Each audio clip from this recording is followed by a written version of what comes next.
할렐루야. 매일매일 하나님과 만남의 시간 매야만시에 오신 여러분 환영하고 축복합니다. 오늘 이 시간을 기다리셨습니까? 오늘 사진을 보면 어떻습니까? 바다로 뛰어드는 거죠.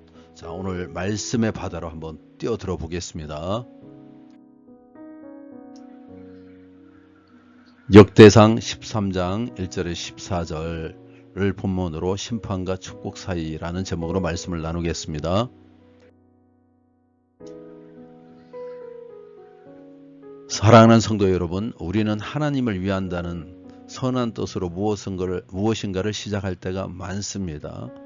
그러나 그 선한 뜻이 하나님의 방법을 따르지 않을 때 그 결과는 전혀 달라질 수 있습니다. 오늘 본문 역대상 13장은 다윗이 왕위에 오른 후에 하나님의 계를, 즉 언약궤를 예루살렘으로 옮기려는 시도와 그 가운데 벌어진 일들을 나타내고 있습니다. 안타깝게도 웃사가 죽는 사건이 발생되고요. 결국은 다윗은 언약궤를 가져오지 못합니다. 그래서 오베데돔의 집에 가져갔는데 오베데돔의 집을 하나님께서 축복하시는 그런 내용들입니다.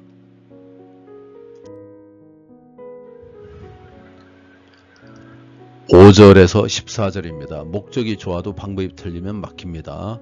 중간중간 핵심 구절을 봉독해 드립니다. 5절입니다. 이에 다윗이 애굽의 시올 시내에서부터 하맛 어기까지 온 이스라엘을 불러 모으고 기럇여아림에서부터 하나님의 궤를 메어 오고자 할세. 7절입니다. 하나님의 궤를 새 수레에 싣고 아미다답이 집에서 나오는데 웃사와 아이호는 수레를 몰며. 9절입니다. 기돈의 타작마등에 이르러서는 소들이 뛰므로 웃사가 손을 펴서 궤를 붙들었더니 웃사가 손을 펴서 궤를 붙듦으로 말미암아 여호와께서 진노하사 치심에 그가 그게 하나님 앞에서 죽으니라. 하나님은 어떤 분이십니까? 하나님은 의도가 선하다 할지라도 방법이 옳지 않으면 인정하지 않으십니다. 율법에 따르면 언약궤는 고리에 채를 끼워 레위 사람이 어깨에 메고 운반해야 하지만 다윗은 예전 블레셋 사람이 그랬듯 수레에 실어 옮겼습니다. 웃사는 거룩한 물건에 몸이 닿으면 죽는다는 말씀을 어기고 개의 손을 댔다가 죽었습니다.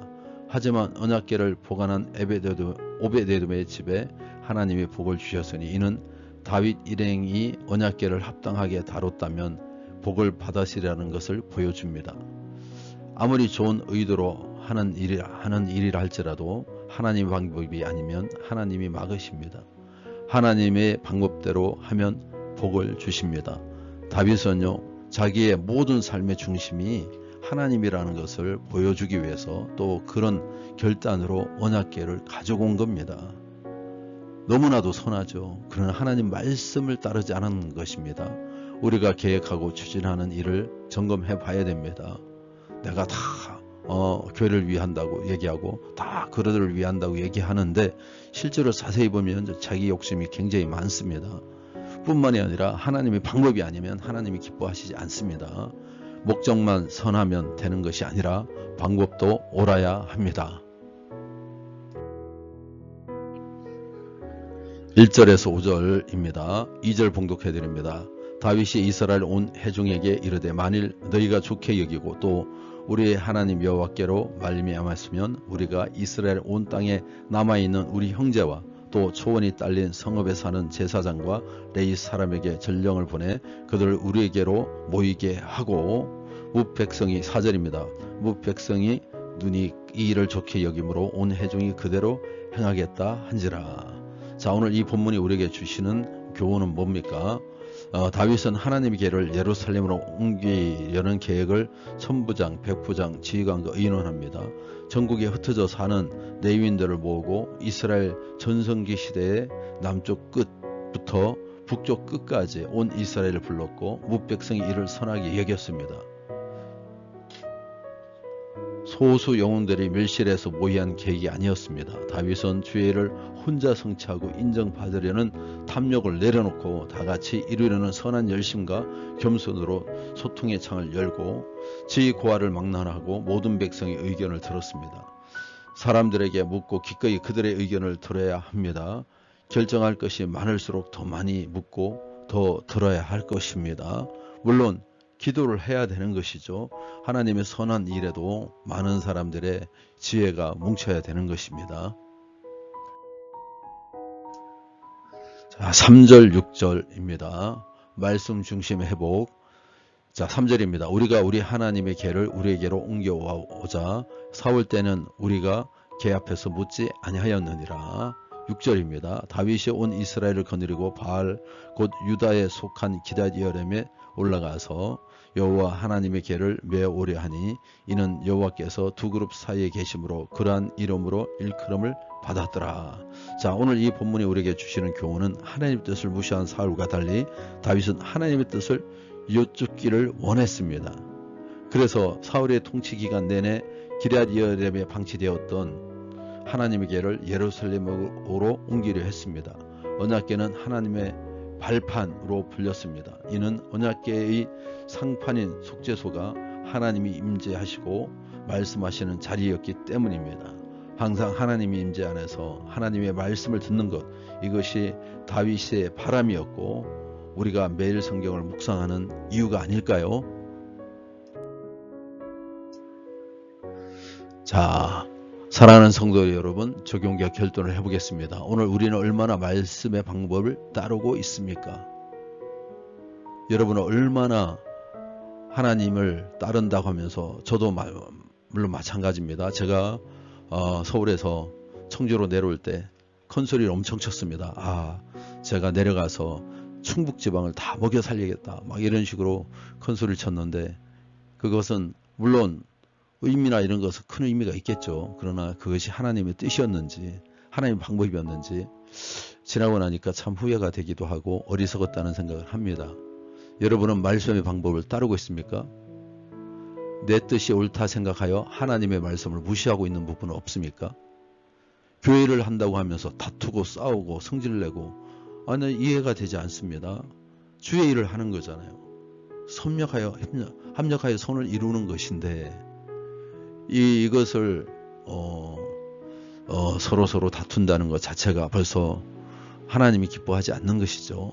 복을 받기 위한 기도가 아니라 하나님의 뜻과 방법대로 살기 위한 기도가 있습니까? 이 질문에 참 부끄럽네요.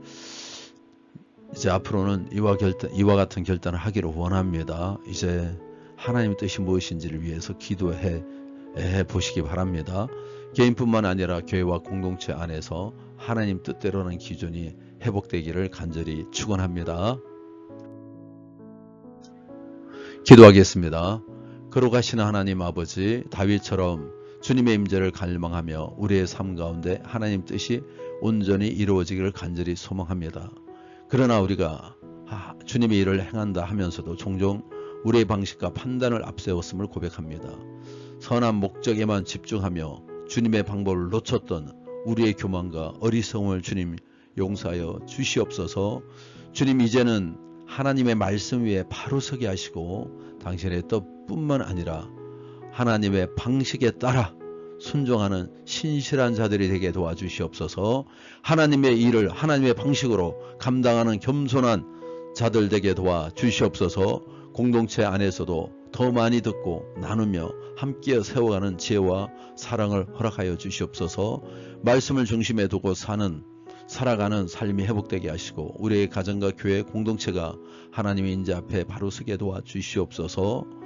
하나님을 중심으로 삼는 자 복을 받는 것처럼, 오벳에돔의 집에 복을 받은 것처럼, 그 복이 당대에 끝난 것이 아니라 그 후대까지 계속 이어진 것처럼 우리 삶의 중심에 주님의 말씀을 두게 하여 주시옵소서. 하나님의 궤를 가까이 모시는 삶, 말씀에 가까이 삶는 삶, 그리고 순종으로 살아가는 거룩한 삶을 오늘도 살아가게 하여 주시옵소서. 감사드리며 예수 이름으로 기도합나이다. 아멘.